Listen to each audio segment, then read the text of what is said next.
I think when I was with him, he was happy. He was at the peak of his creativity, and he was at the peak of his success. When everybody wanted to meet Michael or be with Michael, he was already larger than life. And then he likes you.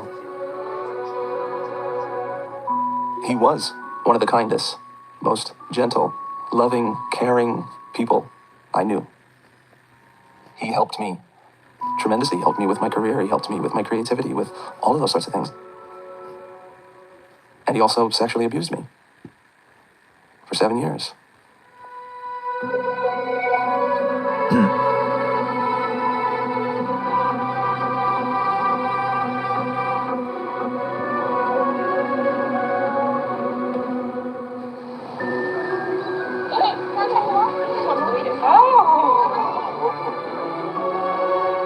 I'm Wade Robson. So I was born in Brisbane, Australia, and I am the third of 3 kids. My dad, he worked in construction for a while, and then he got into the fruit business. So when I was young, he had a couple of fruit shops, and my mother used to work with him with those businesses. I'm Joy Robson, mother of Wade Robson. Well, we were a middle-class Australian family. We lived on 3 acres. We had horses and Angora goats and a dog named Sally. Where's the supposed to be going? Shane was quite a bit older. He's 9.5 years older than Wade, and he was already well into elementary school when Wade was born. It was just a 3-bedroom, single-story house. We had a pool. There was always family over, and I had parties there and pool parties. Pretty good memories from that place. Chantal was very close with him, being 3 years apart. They played together a lot. Wade was always a very sensitive boy. He wasn't really a guy's guy. He wasn't into he played basketball for fun as a little kid, but if he had a choice of doing anything, he was going to read a book or listen to music or dance, versus going outside to play football with his friends. He was the youngest in the area, so really had nobody to play with. So he and I were very close, and we spent a lot of time together. 1, 2, 3, go! I remember one day coming home with the video of the making of Thriller. Someone had told me that it would be a collector's item. I really wasn't a fan of his, but I did like some of his music.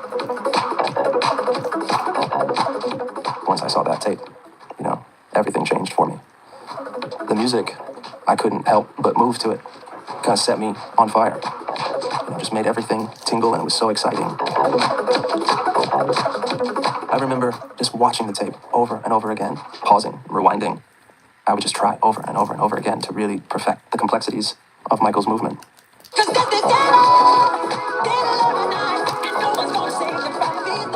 I slowly but surely started, plastering my walls with images of Michael. And it literally became like the wallpaper. So, going to sleep, waking up in Michael Jackson land. Jackson's world tour coincides with the release of his latest album, entitled Bad. Sales are good. 500,000 copies were sold the day it went on the market. Not since Thriller 5 years ago has the record industry been so focused on a single album. He would have just turned 5. And people kept telling me, he's really good, you should do something with him. That week, a friend of mine came to me and said, Michael Jackson's here on the Bad tour. I said, yes, actually, I thought about buying tickets. I thought he's so young, I don't think I'd... She said, you should go. She said, there's a dance competition, you should enter him. First prize is to meet Michael Jackson.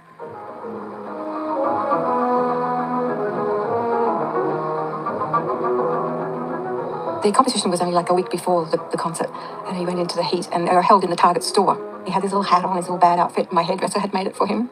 I was actually too young. It was like 7 or 8 and up, and I was 5 at the time. So they said, well, he can't compete because of his age, but we'll let him perform as like a special guest. He's one of those little things that he got on stage and everything changed. He just wasn't that shy little boy, and he got on stage and it brought the place down. Everybody was screaming for him. And at the end of it, the store manager was the judge, and he said, well, I want to get out of here alive, so I'm going to declare Wade Robson the winner. Michael Jackson's people were there to interview and asked him if he could speak to Michael, what would he say? I'm going to ask him if he wants to come over to dinner. Coming over for dinner. Why would you want him to come over for dinner? I want him to show me how he dances. Oh, well, that's a big deal. You're going to see the show, you know that. You're going to be able to see him dance then? You think that's going to be nice? Yeah? Why is that going to be so nice? Because I get to see him. This complete impossibility, this being from another world, Michael, supposedly it was going to happen, and we were actually going to meet now. I was just excited beyond measure. I remember getting this glow that sort of started in my heart and went to all my extremities. It was an amazing feeling, and something magical was going to happen. I would get that feeling.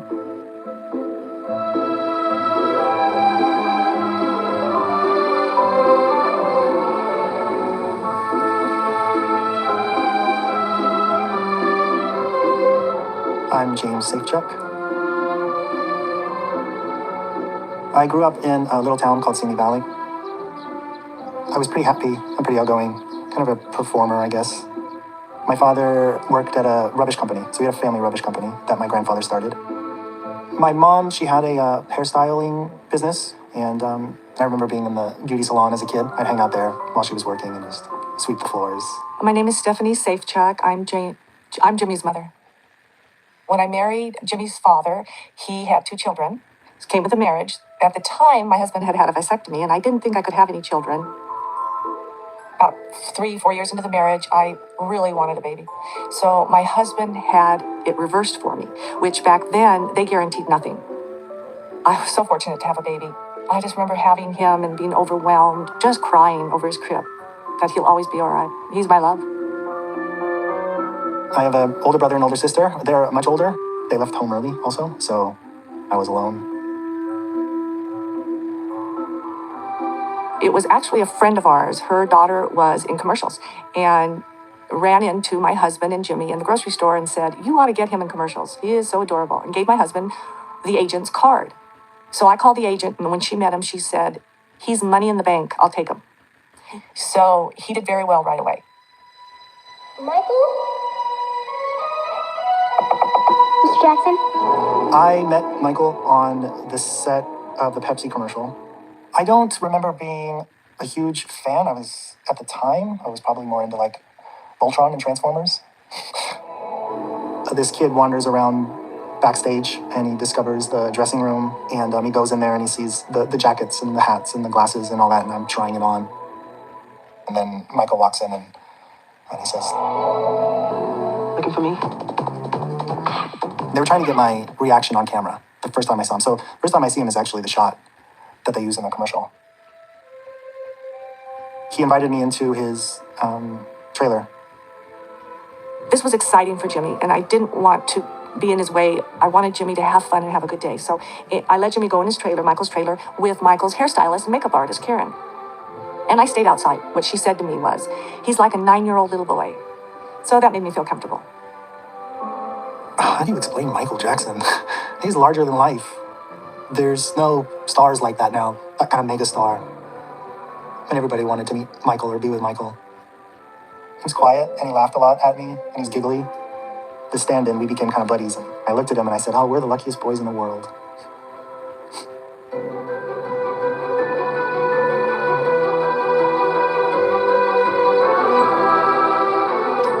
He was performing 2 nights in Brisbane. Went to the first night of the concert just to watch, and that was the first time I'd seen him perform. I remember my mind just being blown, experiencing his energy magnified through all those thousands of people and through all those speakers, and that energy just kind of shaking my whole body. We went to the concert the Friday night and we had a meet and greet with Michael.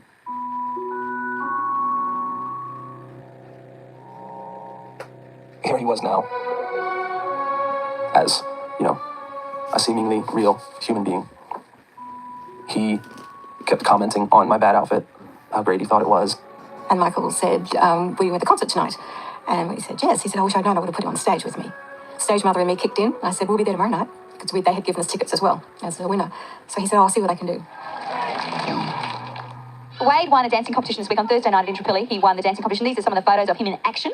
The next day, I was on a TV show, like a morning TV show. Wade, come on over. Come on over here, Wade. Because we're going to tell everyone, this is a secret, okay? This is a bit of a secret. Now, tonight, what's going to happen tonight? When I saw him, Michael Jackson told me to go on stage with him and dance. Well, best of luck. I hope you do dance with him tonight. So if you're going to Michael Jackson tonight, keep an eye out for Wade, okay? Yeah.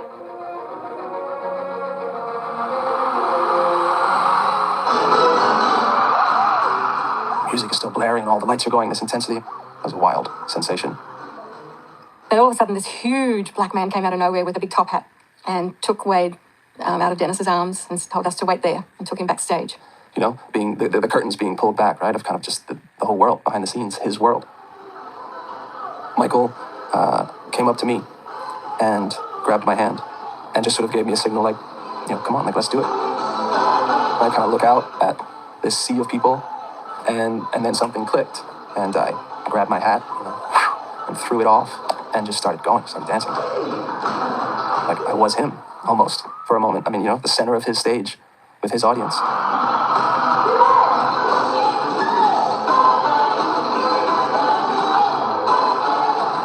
You got all these other kids, and Stevie Wonder was on stage as well. He was singing with Michael.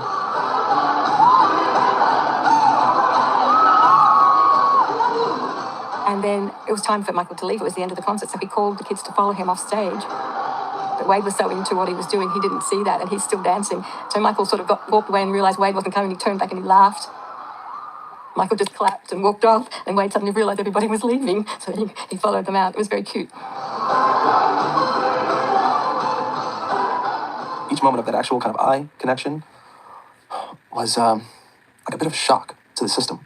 That performance, that meet and greet were such dreamlike experiences and kind of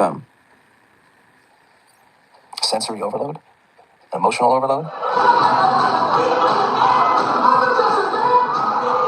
I remember then coming home after the concert, Dad come in my bedroom and he was all excited because Wade had danced with Michael Jackson, and I remember Dad kind of like getting like teary-eyed telling the story about it, you know, dancing with Michael Jackson.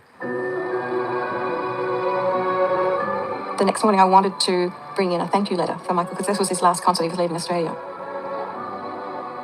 There were a lot of fans around. They all recognised Wade, so he was a little celebrity. They were all taking photos with him and talking to him. Michael had heard that we were in the lobby and he wanted us to come up to his room. And I can remember Wade's face just lighting up. I'm going to meet a real superstar. He was so excited. I mean, this was, who gets to meet the hero, the superhero? This is this little boy getting to do it twice now. I ended up spending about 2 hours with him in his hotel suite. He was in some sort of editing process for his Moonwalker film. It's like there he was on the TV screen as I was used to seeing him. And then there he was, sitting right next to me on the bed. Michael's hand was rubbing up and down on the sheets right beside my elbow as he was talking to us. And I can remember thinking, oh my God, I'm on a bed with Michael Jackson. I can remember thinking that no one's ever going to believe this. It was pretty overwhelming. We all had an overwhelming weekend, that is for sure.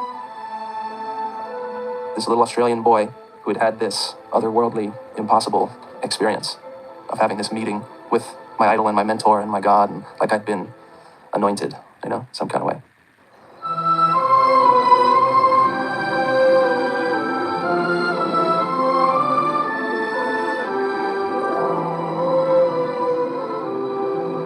One day, the phone rang. I picked it up. Hi, this is Michael. I'm calling from Australia. I saw Jimmy's commercial. I thought, how touching. He doesn't think it's his commercial. He thinks it's Jimmy's. So I put Jimmy on the phone, and I could hear Jimmy say, people tell me at school that you're weird. Michael said, don't listen to what anybody says. You know me. You know I'm not weird. And that started the relationship. So Michael was still in Australia and asked if he could send a crew to our house to film Jimmy. So a crew came. Jimmy didn't have any posters of Michael. So they put up posters of Michael all through Jimmy's bedroom so that when they filmed it, you know, it was more appealing. It was exciting for all of us, for the whole family. And I was thrilled, like, wow, because it's like, it's hard to believe that I can see Michael Jackson when people just dream about him. And that's, it's really neat. I sat on the bed and put all his memorabilia there, and they just interviewed me. And then I did a little dance performance, and they filmed that.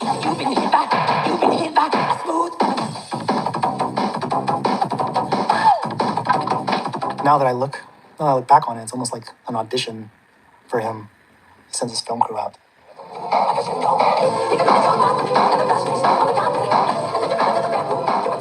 He didn't explain it.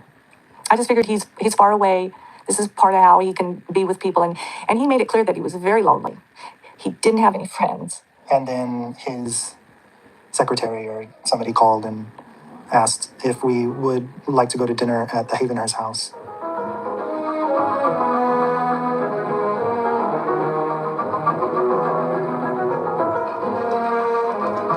Going to Havenhurst, it felt magical, I guess.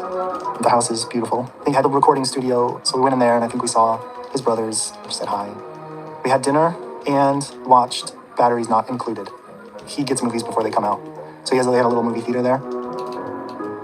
I remember seeing his dance floor for the first time. Kind of a magical thing to see Michael at the dance floor, like his private dance floor. We were so excited. This was big for us. Nobody can befriend him. He has to befriend people. He's unapproachable.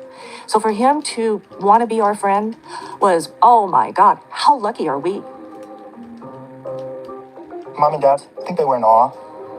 And you're just starstruck. You know, it's like... And then at the same time, he's becoming a real person. He's not this sort of like two-dimensional icon. He gives you focused attention. And I think at that age, you want to be important and you want to be noticed and loved. So it's a powerful attraction. We went into the closet and we're looking at his stuff and he told me I can pick out a jacket. I could have that, would be mine. I picked the Thriller jacket, of course. Go big. And I took it home. I went to the grocery store. As I was leaving, he gave me like an envelope full of cash. Several $100s, which at the time was a lot. It's still a lot. He had our phone number and he called the next day and he was going to be by himself. And I couldn't believe it. How can this man be by himself? And so my parents offered to go pick him up. We got in the car and we drove to Havenhurst house. And there's always like reporters and fans, so we had to sneak him out.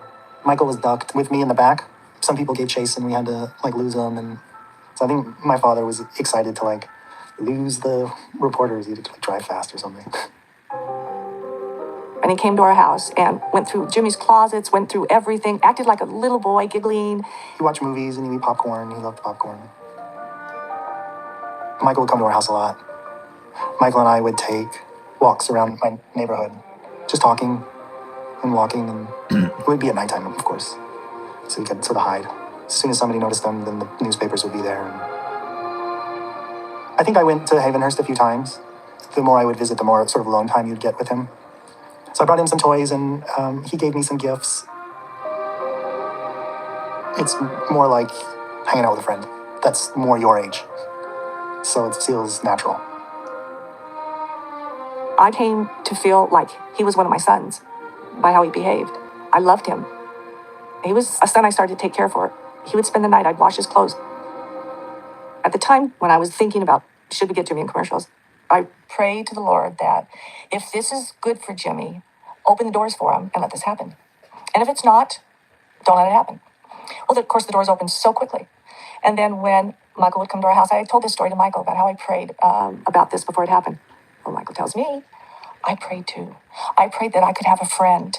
And then I met Jimmy. Well, to me, the two prayers came together, and this was a friendship that was meant to be.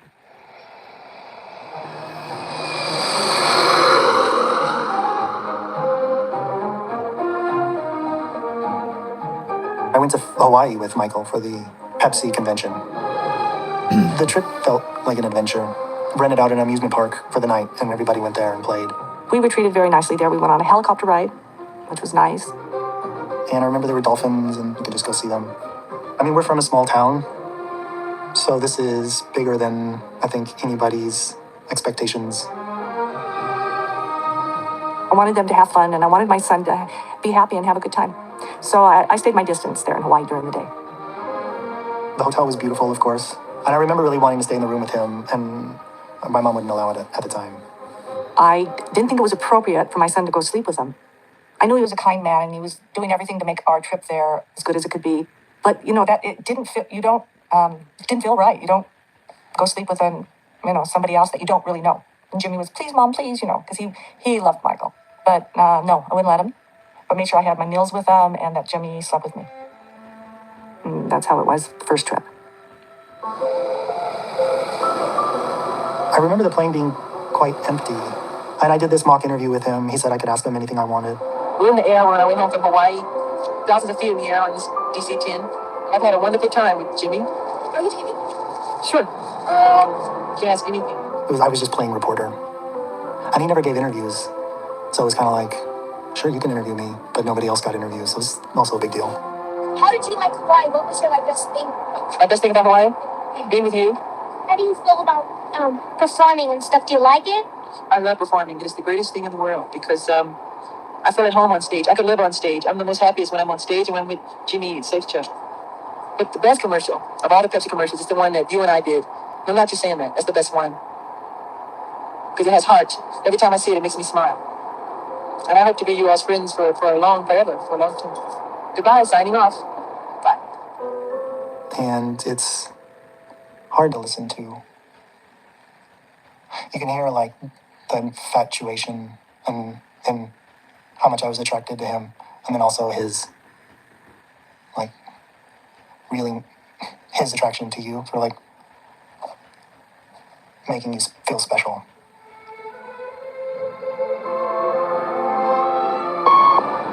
It's Michael. I'm calling from London. Just calling to say I love you all and I miss you very, very much. I feel like you belong to me also. So I love you all. Bye. A lot of our conversations were on the telephone. My son would be on the phone hours with Michael, hours. And he'd talk to me. He would call just to talk to me during the day. And that was long conversations. So that's how he got to know people, I think. You know my voice by the way? Yeah, I jumped up and I ran to the phone. You know my voice right off? We were talking on the phone pretty regularly, and I was dancing and taking dance seriously. And it was like, come join me on tour. And he said, you can choose wherever you want to come and stay as long as you want to come. So as soon as school ended, I joined the tour for the summer.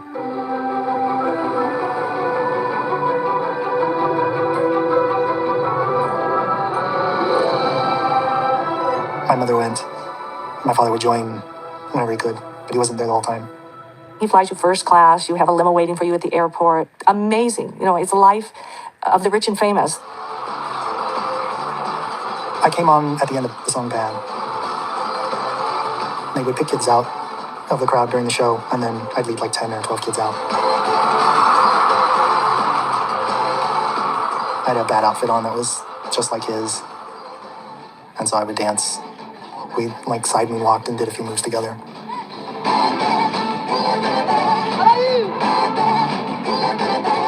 It's hard to explain to people what tour is like. It's pretty crazy.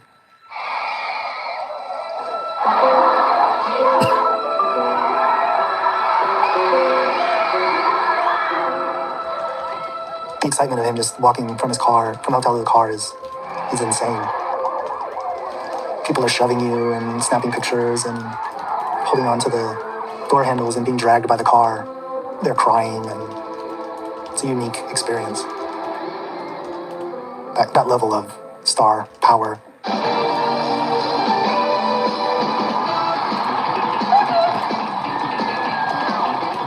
I'm 10 on the tour, you know, having shows every night, and it's a bit overwhelming.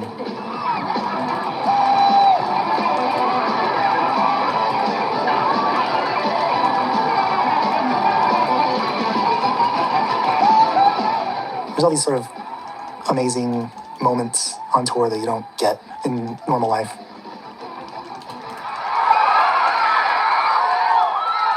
None of us were living a normal life when we traveled with Michael. I got to meet Sean Connery. That was big for me. It was like, oh my God, Sean Connery. And then at the shows, their stars come in to meet him. I met Harrison Ford and George Lucas and Steven Spielberg. And we even went to the set of the Indiana Jones movie. And Harrison Ford took me outside and showed me how to use his bullwhip. And then he gave me the bullwhip. I was on a bus with Tina Turner. They bused the VIPs back and forth to the hotel. And I heard her tell her boyfriend at the time, I was sitting close, that little white boy sure can dance. Well, I knew she was talking about Jimmy. And that was like, oh, I know he can dance. But I was so proud of Jimmy. It was always a proud moment to see him on stage.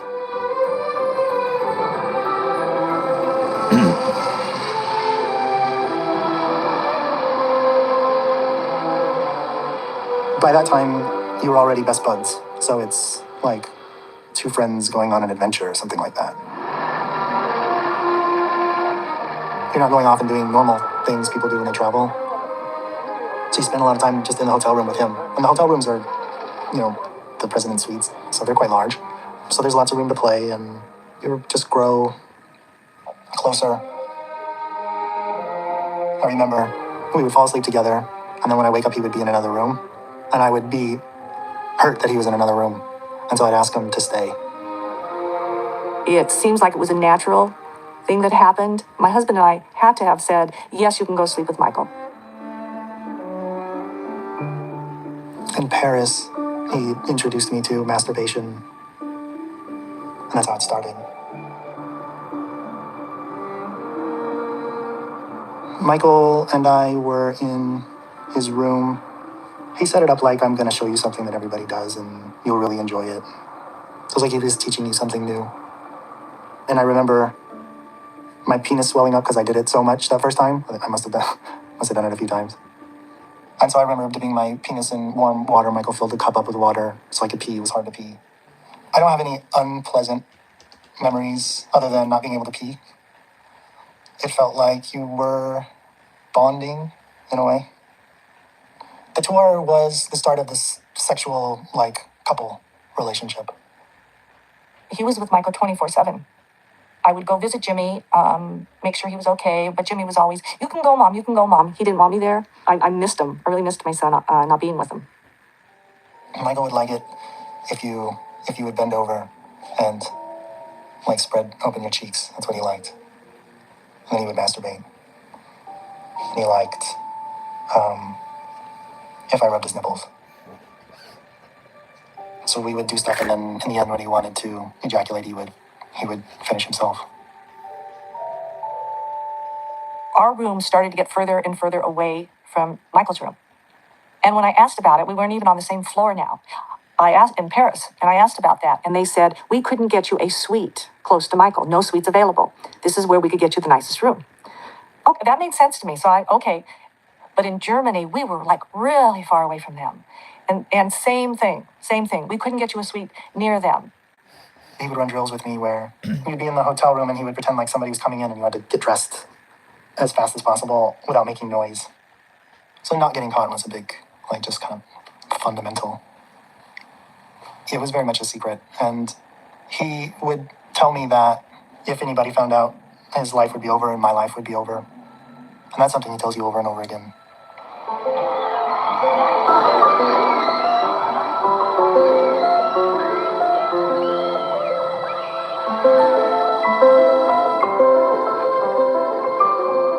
And French kissing. He said I introduced that to him.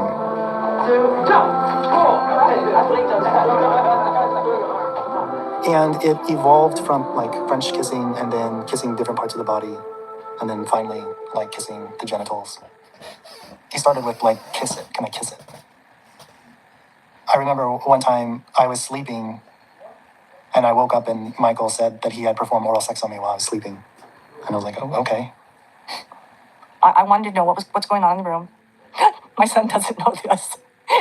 But I would, go to the door, try to listen, hear what conversation was going on, and then I'd sneak away. I wasn't worried that anything was going on. I guess I was more curious. What are they doing in there? Playing, reading. Michael was reading. He bought him a lot of nice, good books, and he'd poems. He'd read poems to him. Just kid things. They were just doing kid things. So it wouldn't actually, ejaculate. It would be this, kind of lubricant without anything in it. And that would sort of leak out. For me, yeah. Well, Michael would ejaculate. He said that I was his first sexual experience. And he would say that all the time. He's the biggest entertainer and he's a creative genius, and that creative genius thinks that you're special. What's not to like, right?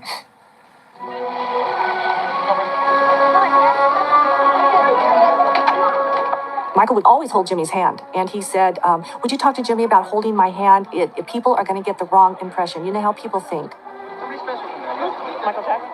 They're going to think something nasty about it. Nothing's going on, but this is going to look like something's going on. Myself and Michael would scratch each other here on the palm so that you were holding your hand. And that meant you were thinking of them sexually. There's no thoughts of this is wrong or anything like that. It's just a very accepted way of expressing your love. That's what he would say. He was very close to us, seeing us every day, staying at our home. We were the first guest he had to go to Neverland. I actually have the brochure that they used to market it, to sell it. And he said, I'm gonna purchase this house and it's gonna be yours. This place is for you. Me and Michael would be there a lot together, for a week at a time. His property was massive, so nobody was near him. The next ranch was quite a ways. They have the most beautiful guest rooms. This was the room I chose. I loved this room. You could stay at any guest room you wanted. And Jimmy stayed with Michael in the big house. We had people cooking for us. He had a beautiful wine cellar, really good wines, champagne. That was just something I enjoyed. It was a fairy tale every night. The routine was we would get a blanket and lay it down on the floor inside of the closet next to his main bed so we could close the doors and have several sort of doors people had to get through. It was just a hall that leads to his room. So there were bells, so you could have a moment of hearing them trip, and at least it alarmed him to when people are coming. There was kissing and I think just kind of rubbing on each other. And then oral sex. And then he would want me to suck on his nipples, and then he would finish himself. He also had an Indian fort with teepees. And so we would lay down sleeping bags, have snacks, and then have sexual relations there. There was also a game room, and then upstairs in the arcade there was another room, and I had a bed in there. We would go into that room and have sex there. There's this attic. There's a third floor attic. It was kind of secluded. You could only really get to it from these steep stairs. So you could tell if somebody was coming. So we would go in there and have sex.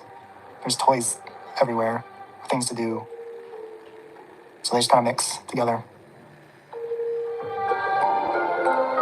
He had another house far away from the main house, and in there he had a lot of memorabilia, his jackets from the Grammys, the rhinestone ones, and his glove. And that was far away from people. You could see somebody was driving up this narrow road. And we would have sex in there too. The movie theater had these two private rooms.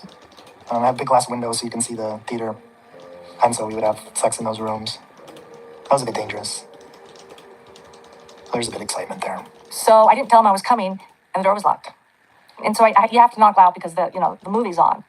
And he came down and locked it and did make some excuse. He didn't mean to lock the door.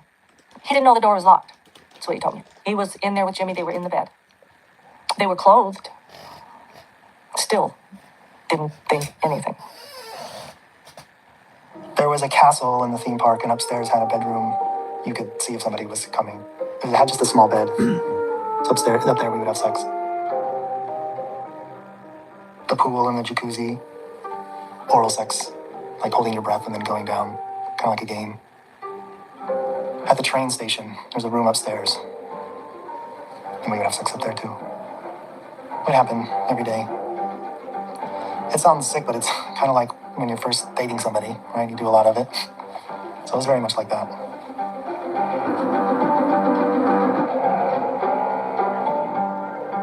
At the same time, the sexual relationship is growing. He's working on pushing you away from your parents, pushing you away from everybody else, and it feels more like it's just you and him. My husband and I are still together. However, we have separate bedrooms. But our marriage was so bad, the whole situation, and I don't know that, I don't even think my son knew, because my son was so busy having fun. He didn't know that Jim and I were in separate bedrooms, barely getting along. We would listen in on people's phone calls. He'd just drop on my parents when they were fighting, and he would tell me how mean your mom is and how evil women are. But at the time, you just hear your mom yelling at your dad, and Michael feeds into that. Your love for him is growing, and your relationships with other people are getting less. Your success is an American dream come true. It's constantly reinforced, too, by everybody else in the world. So it's a really intense feeling, because everybody else is loving him. It's like everybody's on board. So it's very powerful. You start to think that your parents are bad, and that Michael is good.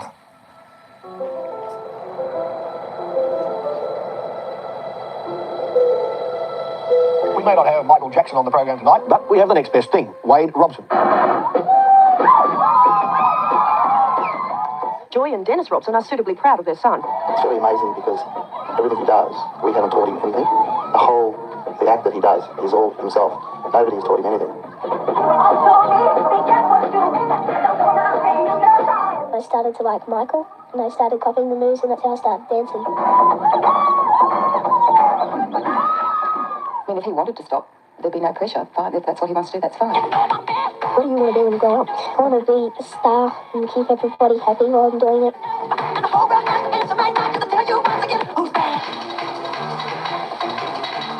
I auditioned for a dance company in Brisbane called the Johnny Young Talent School. I mean, this was, a jazz dance company, but I showed up as Michael Jackson in a full outfit again. And they wanted me in the company, and I got in the company, and I became their Michael Jackson. We started performing at malls and all that sort of thing pretty constantly, every weekend at least. At some point, the hair got permed. That was taken it to a new level for me. Yeah, the full curls and, yeah. It's like a kid with his superhero, being obsessed with a superhero, but taking it up 3 or 4 notches. It was kind of weird. Every show they did was based around Wade, and it was amazing how this woman would work bad into every scenario, or smooth criminal, even Christmas.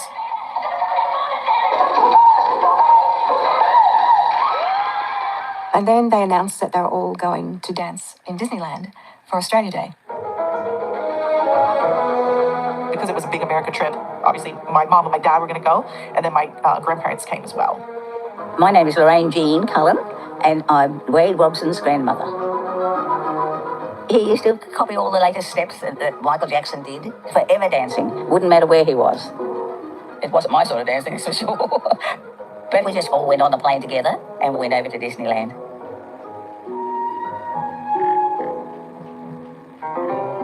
It was like hundreds of kids, like all in our red sweatsuits that said Johnny Young Talent School, like going to America for the first time. Michael had said that last time we saw him, if you ever come to America, look me up. I was like, oh, sure, you just look him up in the white pages and find him. I started calling around some of the television shows that Wade had been on, trying to find a number where we could contact Michael. And we got passed around. And finally, somebody gave me a number, Michael's personal assistant.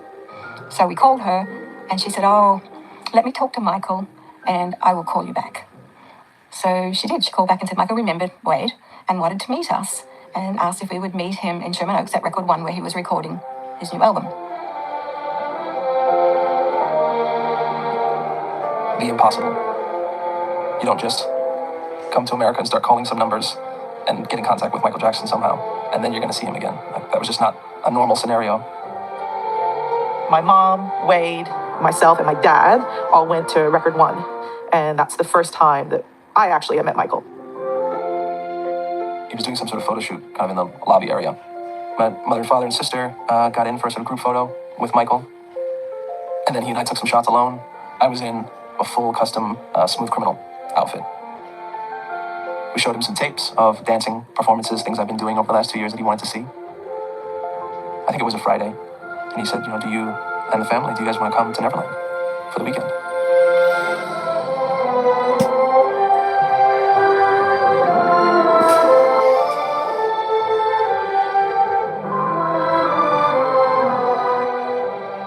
Michael asked if me and my sister wanted to drive with him. Of course I did. And my parents and grandparents would follow behind. I remember him playing us some music, like some unreleased music, just getting this like secret access, right, to him and to his world. It was sort of surreal for us, for all of us. Hollywood and this whole entertainment business was on another planet from where we were. やりたかったことを叶えるために、自分をもっと大切にするために、一人一人と向き合うために、話してください、レバベルに。レバリジーズ。As we were getting closer and closer to Neverland, and then, Michael telling us, only about 15 more minutes or 10 more minutes, and just the excitement really building. You had to pull up at the gate, and the guards came and wanted to make sure you didn't have any cameras or anything like that. It was a little bit intimidating. I hadn't met any celebrities ever, and I just quite lost. But I had my husband there, so yes. It's like a fairyland. It's all fairy lights, and there's beautiful lakes that are all lit up, and the house is all lit up. It was just amazing. As soon as you pulled in, there's music going, there's flowers everywhere. You felt like you were driving into this little heaven, The car pulls up, and there's everybody that works at the ranch kind of lined up, ready to greet you. I've never been in that type of world before, and such a big house, and it was magical. I mean, we're all tripping out on this place. It's just out of storybook, right? Out of fairy tale. Michael showed us all around the house, and at that time he only had the theatre. He didn't have all the other things. It's like a child's dream come true. There's a candy store there that you just help yourself to, and soft serve ice cream and all the chocolates in the world and popcorn and then a beautiful theatre. To the left was a dining room and then kitchen, living room. Tons of beautiful paintings and statues everywhere. It's more than just going to someone's house that was beautiful. it felt like a lot more than that, a lot different than that. It felt like traveling to another planet.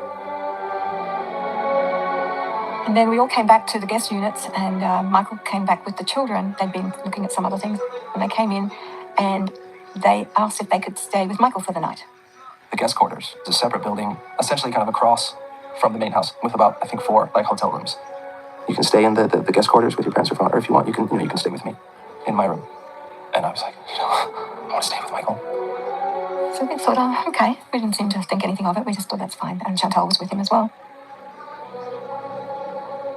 Like, for me to look back on the scenario now, what you'd think would be standard kind of instincts and judgment seemed to go out the window. Even if we knew him, which we didn't at all. We'd known him for, 4 hours maybe. Not known him. We met him 4 hours ago, That's the trippy part, is because it felt like we knew him. Like, he had been in my living room every day, in my ears, via his music and his posters. Like, I'd known him, I thought. And for some reason, it didn't feel strange to let, me, a 7-year-old, and my sister, a 10-year-old, sleep in this man's bedroom. Michael had an extra guest bed that was above his bed. It was basically like a staircase that just kind of took you up to this other room in his room.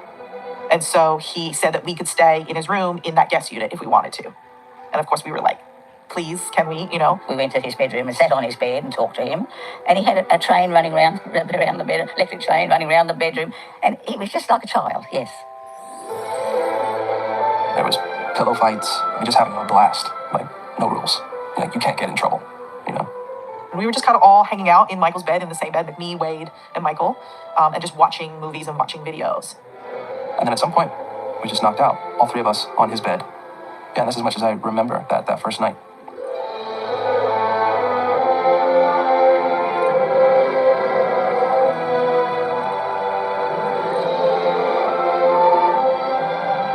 The next morning, waking up and looking at the lake and the flowers were just amazing.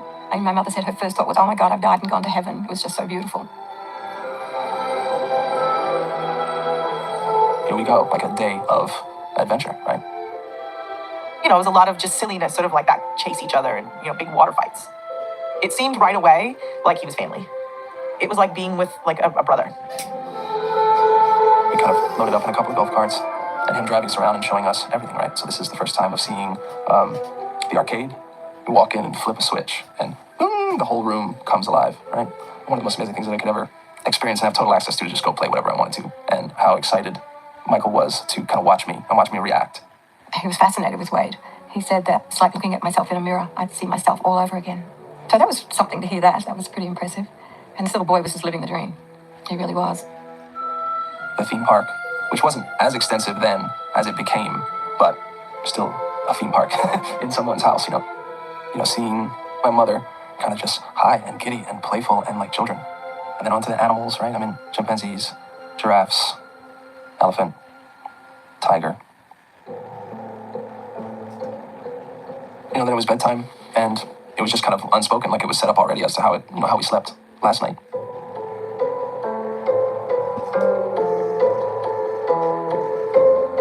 At some point, I had fallen asleep, and I woke up. I could hear the crying, sort of sulking and sobbing, and could see a figure over in the corner, kind of scrunched up, sort of sobbing. It was kind of hard to get words out. Because we were supposed to leave the next day, the whole family. I'm just so sad that you guys are going to leave me. I don't want to be alone. I don't want you guys to leave. I felt the same way. I feel like I almost had this kind of burden and guilt to, like, if I leave, like, what's going to happen to him? Like, he was so upset, Then the next morning, the plan was that we were going to go on this kind of trip to the Grand Canyon and that sort of thing with an RV. I remember going into Michael's room to talk to him about it. And he said to Wade, we can stay here, we can go to Los Angeles, we can go wherever you want, do whatever you want. But Wade wanted to stay at Neverland. And I actually didn't have a problem with it at the time. I didn't actually have a hesitation. So then that's when I left with my mom and everybody, and we went to the Grand Canyon. We had like a motorhome, and we went and camped and did all that. And then Wade stayed with Michael. I was ecstatic about this. Michael was ecstatic about this. So my whole family left. And I had, 5 days ahead of me. Just me and Michael, doing whatever the hell we wanted to do.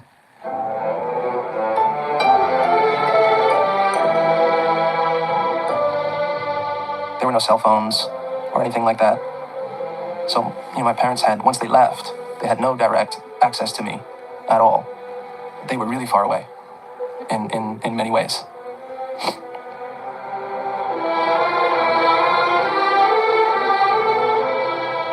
We went right through the canyon. First time I'd ever seen snow. That was exciting too. And we thought that Michael was teaching him all these dances. We thought how lucky he was to have somebody to take their time and do it in his position. To have somebody like that to teach him what to do. I somewhat regretted it. As we were travelling, I became a little anxious at times about it, and I remember calling once and I couldn't get through. I remember being absolutely hysterical on the phone at one point because I couldn't get through and I couldn't find them. First day at Neverland was Michael making physical contact with me. Like his hand on my thigh, hugs, it felt great. And out of all the kids in the world, he chose me to be his friend. And he's holding my hand. Within the context of what was going on, it seemed normal, The days were filled with playing tag, watching movies. He taught me how to do the moonwalk. This contrast began between the day and the night. We were going to sleep in his bed. The first thing I remember is Michael sort of, moving his hands across my legs. We're both clothed in PJs. And then his hands got to, my crotch area. And he's sort of fondling there. I was 7 years old when this began. Fondling my penis over the top of my pants. And then his hands went underneath my pants. And started touching my penis underneath my pants. And there was nothing aggressive about it, nothing abrasive. I never felt scared or anything like that. It just didn't seem that strange. And then him guiding me to do the same thing with him. So moving my hands to touch his penis, which, was erect. Him talking to me, you and I were brought together by God. We were meant to be together. And this is us showing each other that we love each other. This is how we show our love. I mean, it escalated rapidly. So taking showers together and, fondling and kissing. So him kissing me, like full open mouth, tongue in mouth, kissing. He would put my fingers on his nipples and tell me to squeeze them. He would moan and react to that like it felt good. And I liked the feeling that was making him happy, that was pleasing him, And then Michael pulling my pants and my underwear down, pulling them off. And going down and starting to perform oral sex on me. And I remember him putting my hands on his head when he was down there. I'll never forget the feeling of his hair. It was rough, almost like a Brillo pad, like this roughness. And he's down there and with his mouth on my 7-year-old penis. Quickly it turned into having me perform oral sex on him too. I mean, to be honest and to be graphic about it, a full adult grown man size penis in my mouth, in a little 7-year-old's mouth.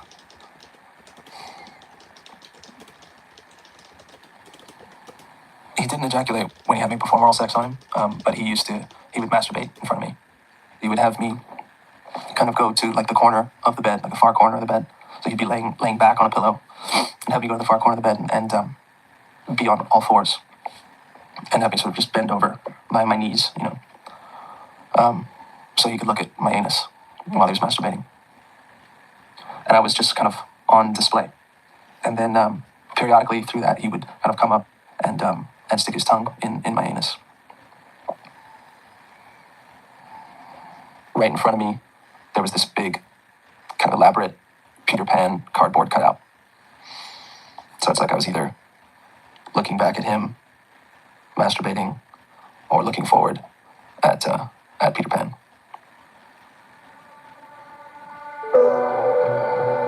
And then we'd get up in the morning, like nothing had ever happened, and then go have another day filled with childhood, magical games and adventures. Yeah, when my parents came back at the end of the week, I definitely remember a feeling of us and them. You know, our relationship had evolved in so many ways, and he had done so much talking to me about not trusting people, any people, especially women. He started calling me son. And for me, the idea of Michael Jackson being my dad was the most incredible idea in the world.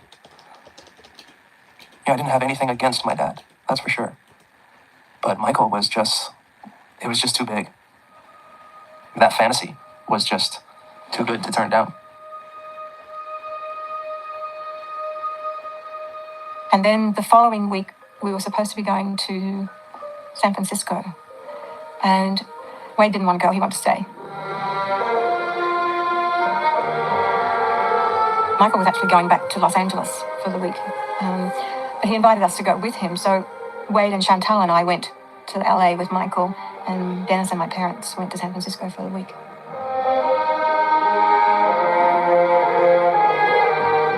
He was living in Westwood at the time. He had a condo in Westwood, which they called the Hideout.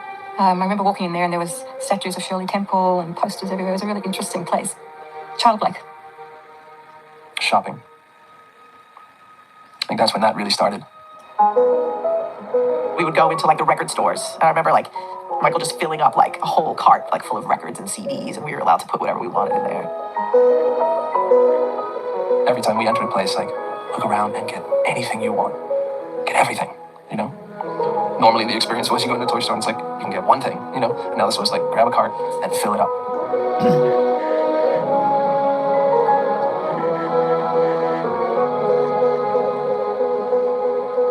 Me and Mom slept in the living room. Wade slept in the room with Michael. I don't remember any sort of comment about me staying with Michael and sleeping in his room. When we were in Los Angeles, Chantal and I spent quite a bit of time alone. We went to Westwood, we walked down there and do things. Wade and Michael would stay in the room a lot, just playing, I presume, playing games, and they did a lot of that sort of thing, watching cartoons. He was a big cartoon watcher. Once the abuse started, within that first week, every night that I was with him, there was abuse, while my mother was, next door. He started talking about how much he loves me. What this is us, how we show our love for each other. The other people are ignorant, they're stupid, they'd never understand. If they ever found out what we were doing about this sexual stuff, that he and I'd be pulled apart, that we'd never be able to see each other again, and that he and I would go to jail for the rest of our lives.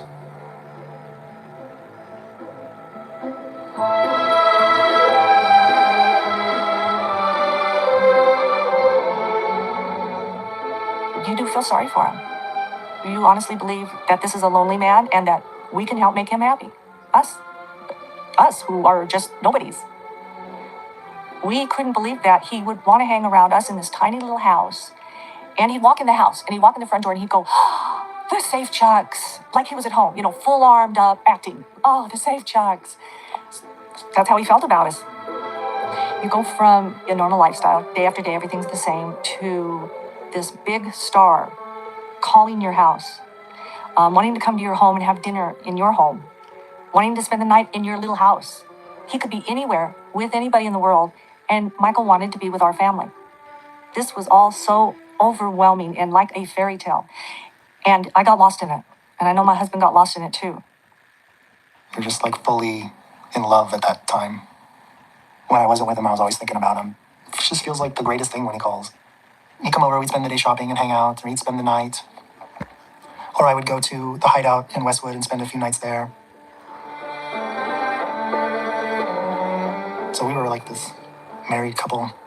And I say married because we had this mock wedding ceremony. We did this in his bedroom. And we filled out some vows. It's we're bonded forever. It felt good. And the ring is nice. It has a row of diamonds with a gold band. The wedding ring.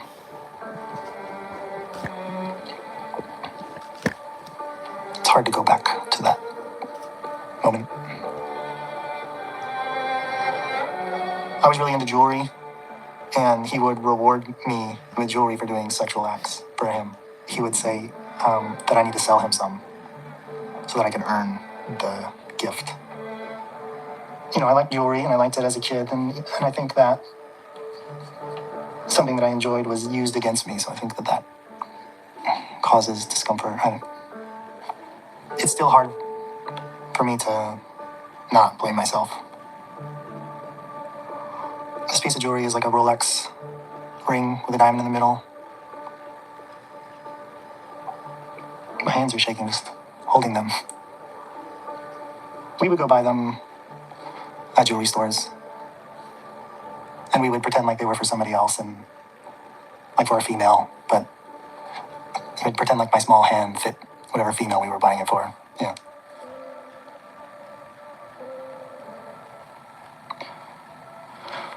Yeah, I don't like looking at the jewelry.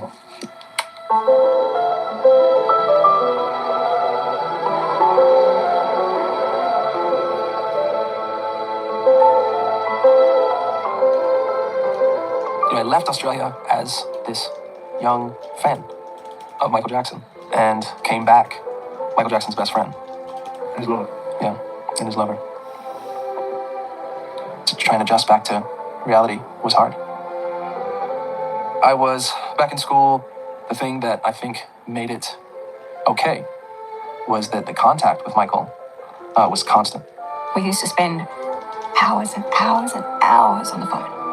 He called every day for 2 years. Every blue moon I would talk to Michael. Like if he called, I'd get on the phone and I'd say, hi, how are you, blah, blah, blah. We'd talk for a couple seconds, but it's not like I didn't stay on the phone with Michael for hours or have big conversations. My brother did that. It was sort of, he would call to talk to Wade. He would talk to Wade for sometimes 6-7 hours at a time. I would say, what on earth do you talk about for all that time? I would try to listen, but they seemed to be very innocent phone calls.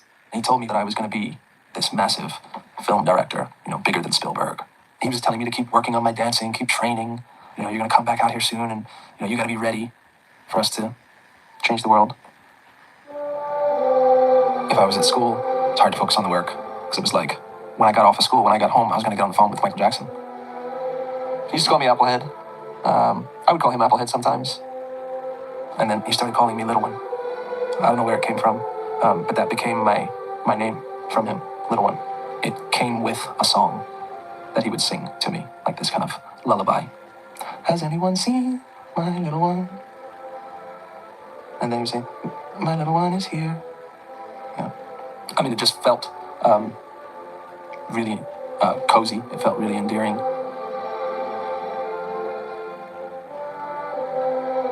And at some point, we got a fax machine so we could communicate more. If I'm not mistaken, I think he bought it. So we were still having these really long conversations, but then now there would be these constant faxes back and forth. I love you, Wade. I love you, Little One. My best friend forever, and all kinds of stuff like that. And I would send stuff back, telling him how much I loved him.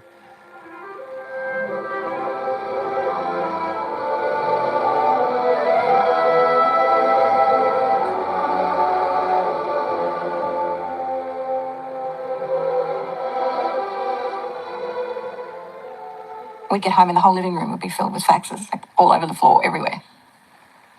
I felt like he and I had a relationship outside of his relationship with Wade. I felt like we had something quite separate. I guess like a brother or a really close friend. He'd get really lonely and we'd talk about that. Michael, he used to ring her all the time. He was there forever ringing her and talking to her. She turned her life upside down because of Michael. This separate relationship with Mom began. I don't remember him ever explicitly saying, say hi to Dennis. It would be like, that's my dad's name. It would be either the siblings or say hi to the family, He sent me back with some memorabilia, like clothing of his that I could wear. He gave me the hat, the white fedora hat that he wore in the Smooth Criminal music video. I was just looking at this and he said, do you want it? And I said, if you want to give it to me. And I said, sure. And this is the actual hat he used in Smooth Criminal clip, and he's still got his makeup on it. On the top here, yeah. Just put it on. Let's see here. Look at it. Let's see how you put. Hey, that's pretty cool. That's pretty cool. And he gave me the gloves that he wore in the Bad music video, sort of buckled gloves. So I used to wear those now when I perform. My whole life was focused on him and leading towards him. This kind of fantasy began for me that like pretty soon I was going to end up living with him. That I would kind of be with him like a father and son for the rest of my life. Basically, we were in limbo waiting to come back.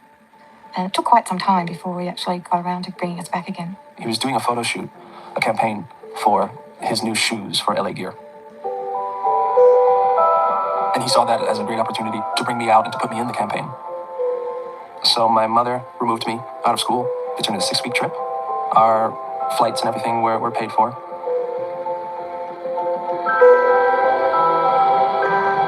Los Angeles was Michael Jackson for me. And just being so excited to be back in what felt like already home, like where I'm supposed to be, here and with him. Also, anticipating the physical contact again, the sexual contact, because that had become so intertwined with what our relationship was, what our love was.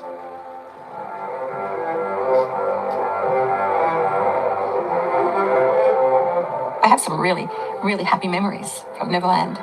We drive in and forget about everything that was going on in your life, forget about all your problems. You were in Neverland. It was a fantasy. He and Wade would avoid me. I could tell they were avoiding me. You know, it's a big place, it's 2,700 acres, and they'd take off for the day, and I'd spend all day looking for them. Couldn't find them. So I spent a lot of time alone there, playing with the chimps. We became good friends. We were back and forth throughout the trip between Neverland and the hideout in Westwood. But, you know, my mother being in a different room and Michael and I sleeping in his bed. The sexual contact continued every night we were together. I guess it sort of became a routine, masturbating, the oral sex, both sides, and the touching and the fondling and the gyrating and the kissing, me bending over with the masturbation and the tongue and all that. And then one of the kind of newer things that started to happen was he started to show me some pornography.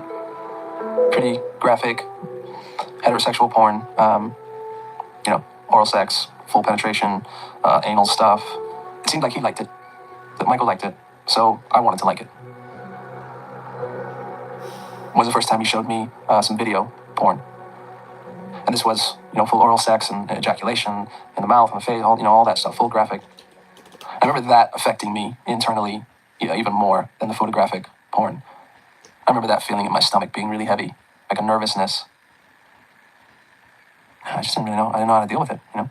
So it was, again, like him pulling back the curtain on this whole other universe.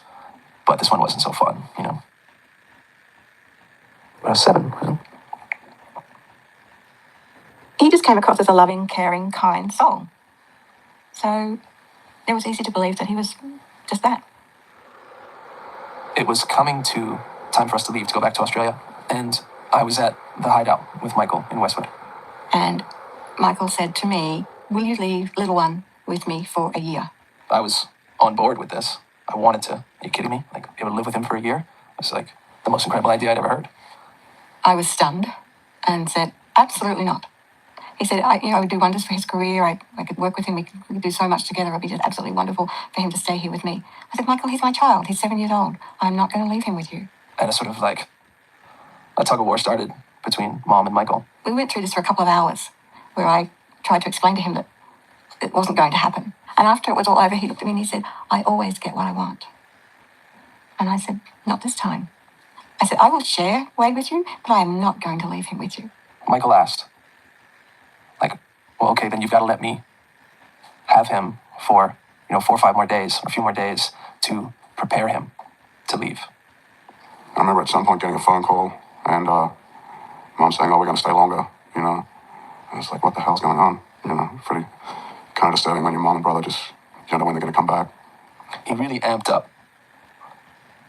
the dialogue in the lectures about being strong and learning to shelve my feelings. He always said that. You got to learn to shelve your feelings so you're not vulnerable. In hindsight, I know, just how much of my life, in every way, shape, or form, that affected, you know? Hello, Wade. Congratulations, little one.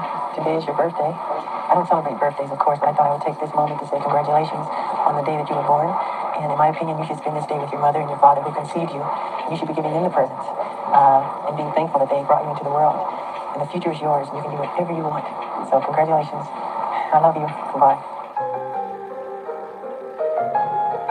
Things started to change with my father. My consciousness was just so full with Michael that there was less and less of my attention and consciousness for my dad. He enjoyed what Wade was doing. He loved it. And I think he would have liked to have been more of a part of it too, but I think I sort of pushed him out. Wade was doing a lot in Australia, and I was more or less managing what he was doing there, and I enjoyed that. And it just took us into a different world, and Dennis was sort of excluded from it. So it did affect the marriage. Dennis was always there in the background. He went to it as much as he could, but being in business, it was hard for him always to be away. She put Wade first, taking him to places where he danced. It was a big thing for her. My mother and his relationship was changing. Over the next year or so, he started having all sorts of, emotional trouble and anxieties. And he was diagnosed with bipolar disorder.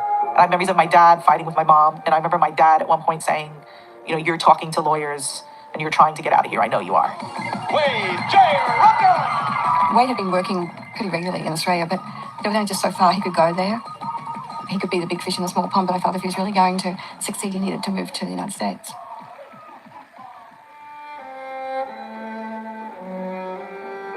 So this was happening at the same time that my father's kind of mental and emotional health was really declining.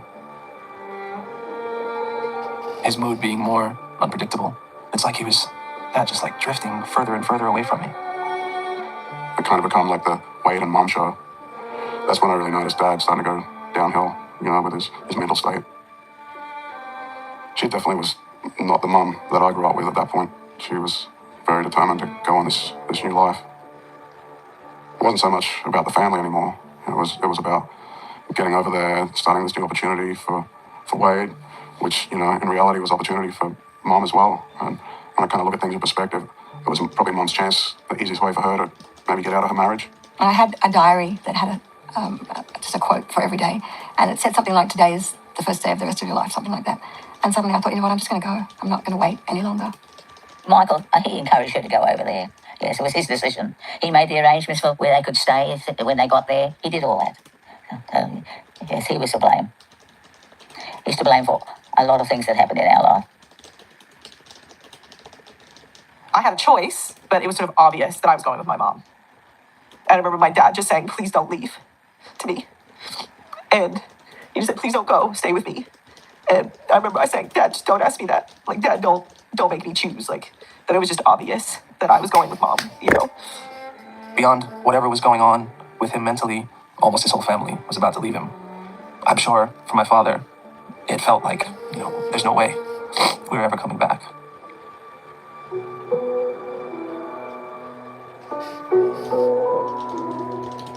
I used to have dreams or nightmares of my family dying. I remember going to Brisbane Airport. I remember my grandmother, my Mom's mum, standing at the window. She was just moaning and crying. I remember being at the airport with Dennis. It was so sad to see them all going on the plane and knowing that we wouldn't just be able to pick up our bag and go and visit them. Yeah, it was sad. Dad, it was just, I think he was crying, but he wasn't really there. Yeah. Yeah, that was a tough day. They're excited. They're going off on a big adventure. So, yeah, I guess that was really like the end of the family.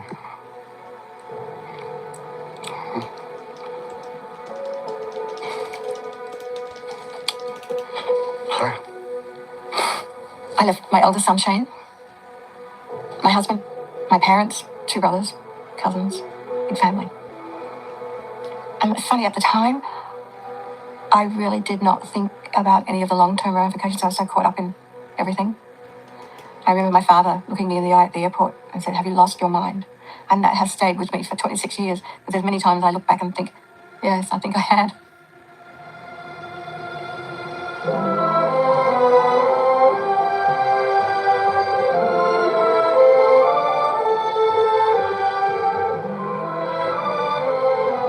I definitely had some sort of idea in my head of the way this was all going to go down once we moved to Los Angeles. That it really was going to be life with Michael. So I remember being shocked when the first place we went to live was like an Oakwood Apartments, which is kind of like a part-time residence sort of thing. And it was at least a week, maybe a couple of weeks after we moved before I saw Michael. That was really hard for me. Here I was in this new place in America and in Los Angeles, but now it's like we were alone. I knew straight away that things were different. First up when we got there, they said that the Oakwood had not been paid for. I needed to give them a credit card. And I'm like, no. I said, well, you have to give me a credit card till we can sort it out tonight. And that was unusual for them. They usually had us pretty well looked after. Michael had talked about bringing him to do the black or white video. And then they called and said, we're going to rent you a car so that you can drive yourself to the studios, which was unusual as well. And then when we got to the studios to do this, then we realized why. I believe the first time we saw each other after we moved was his black or white music video, which I was going to dance in. That experience was really hard for me. This was the first time I came up against the new friend, Macaulay Culkin. Macaulay was where I was, at my previous trips, right by Michael's side, every moment. Okay. And now I was kind of on the sideline as far as being Michael's friend, being his favorite. And that was really confusing. What did I do wrong? Like, he and Michael had all of the connection and kind of secret things that Michael and I had before. Like, I could recognize that. So there was definitely there was jealousy from me. Hurt, confusion. It was very obvious to me that Macaulay had taken Wade's place in Michael's best friend category. So that was very hurtful, broke Wade's heart. But it made me realize that if things were going to happen, we have to get busy and do it ourselves.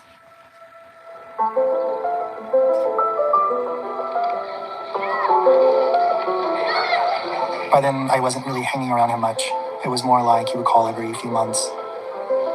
At Neverland, we were able to go up whenever we wanted. And then we'd be able to go up and they'd have all the cooks and everybody there. So it was like our sort of vacation home.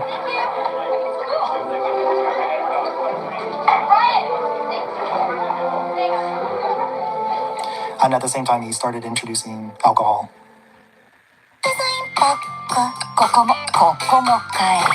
簡単。デザイン使用料無料。だから印刷とセットで安い。できた。毎月増えるテンプレートでデザインも。Michael also had a place in Century City, near the Avenue of the Stars. So he'd go over for the weekend, and he'd buy a big jug of wine, and I remember getting really drunk. I was falling over. And he would put porn on, like in the bathtub. He had these little TVs, and you could watch porn wherever you wanted. Porn and candy. That's what he had. It got more dirty sexual rather than like friends who were like touching each other. It was probably because I was getting to be a teenager. Like he wanted to do some anal. He put his finger inside me, and I didn't like it at all. So he kind of backed off on that. I think I was just like kind of wincing, and I was asking him not to do it, but he did it, and he said, "Oh, you'll like it." But we continued with all the other stuff. He was preparing me over a long period of time for other kids to enter. I would say, like, "You're going to start seeing me with so-and-so, and it doesn't mean I don't love you." We went up for the weekend, and Michael showed up with another family and a young boy. It reminded me of us. My husband and I came in and said hi, and they were zip-mouthed, just like we were. I could tell they had the talks we had. You don't talk to strangers. Everybody wants to be your friend just to get to me. So the people were very standoffish. And I thought, we're in Michael's home. Geez, they could be a little friendly.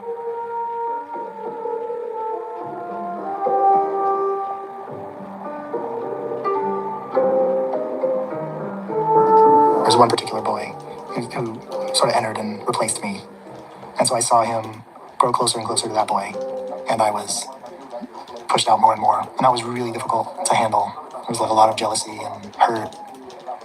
You're no longer special. One specific night that was really tough, and it was at Avenue of the Stars.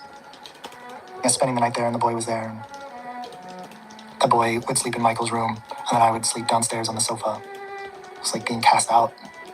And it's like a realization that, like, okay, I'm not number one. And I just wanted to go home. And so I cried and cried. And I cried out for my mom. And I just cried myself to sleep. So it was like the first night it really hit. Michael's my like partner, and then he's gone, and then you're not close to anybody else. So it's like then you're just alone, and you can't talk to anybody about anything. So you just continue to be alone.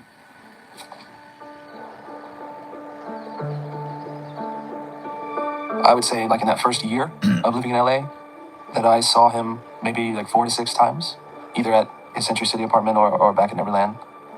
The sexual stuff would happen every night. So every time that it was just he and I again, and the sexual stuff would happen again, like made me feel a little better. Made me feel like things were okay again and things were back to normal. And that feeling didn't stay for long because I would keep coming up against scenarios where there was another boy. They've been waiting for 3 days to see their hero. When the moment came, it was the type of bizarre appearance you'd expect from the man they call Wacko Jacko. The pop star seemed to be playing hide and seek. Joined by his travelling companion and 9-year-old cousin, he began throwing items to his admirers below. Great joy from the 33-year-old multi-millionaire as youngsters below scrapped for presents from their god. During that dangerous tour when Michael took Brett Barnes on the tour with him, Wade had asked to go on the tour. And Michael had told him no, he couldn't go because he wasn't allowed to take children on this tour. And then he saw Brett Barnes with him on television. I don't think he liked to mix us. I mean, he liked to keep these relationships separate. I remember it being particularly hard with Brett because I found out and I knew that he was Australian. Oh, it's a new Australian boy as well, like really feeling replaced.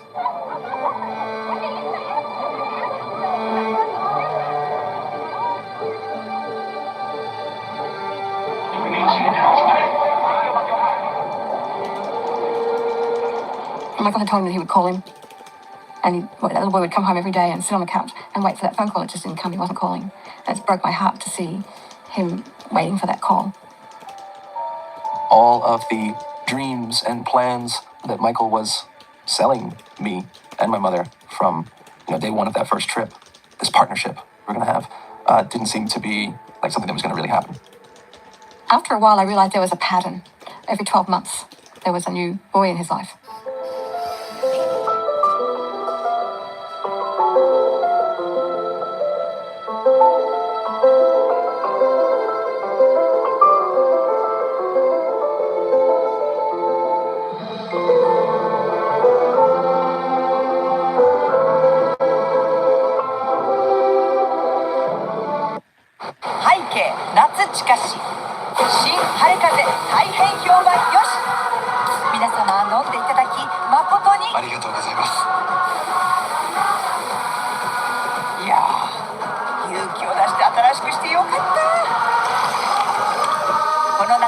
皆様にもっともっといい風が吹きますようにもう一丁吹きますように愛御礼キリンビール晴れ風です